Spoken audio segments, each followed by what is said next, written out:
The Midnight Visit. In the quiet village of Ugbeke, the air always felt heavy at night.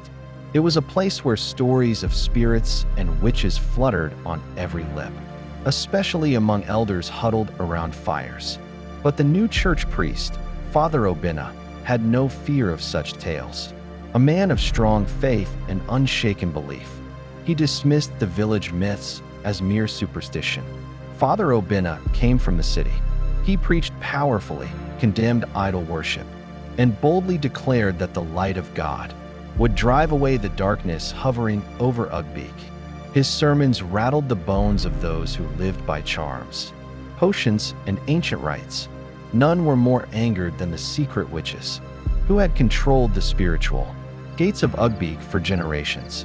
One moonless night, after a long vigil that ended at 11:45 p.m., Father Obinna stayed behind in the church, praying alone at the altar. The lantern flickered beside him, casting shadows on the walls. He didn't see the wind enter, not through the windows or doors, but through the very cracks in the wall, slithering in like smoke. A sharp chill filled the air. Then he heard it, a woman's laughter, high-pitched, mocking, echoing from every direction. Father Obinna stood, clutching his Bible. "Who's there?" The lantern died. The doors slammed shut, and then they appeared. 5 figures in torn white wrappers, their feet not touching the ground, their eyes black like coal. They floated towards him, their voices a chorus of curses.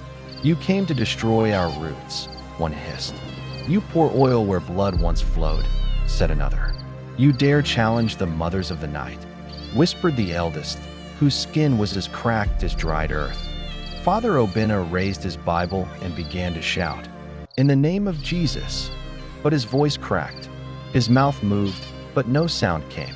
The witches encircled him. One breathed into his ear, and he felt his legs weaken. Another touched his shoulder, and it burned like fire. The eldest pointed a crooked finger at his chest, and he fell to the ground, convulsing. Just then, the church bell tolled. Midnight. A dove, pure white, flew in through the roof. It circled once and let out a loud cry. The witches screamed. Their forms twisted, and they vanished with the wind, their curses trailing behind them. Father Obinna woke up hours later, trembling, soaked in sweat, the Bible still clutched in his hand. He never spoke of what he saw that night, but from that day, he no longer preached against the witches. He prayed silently, cautiously, and every night before sleeping, he anointed every corner of the church, because he now believed what the villagers always knew. In Ugbeke, midnight belongs to the witches.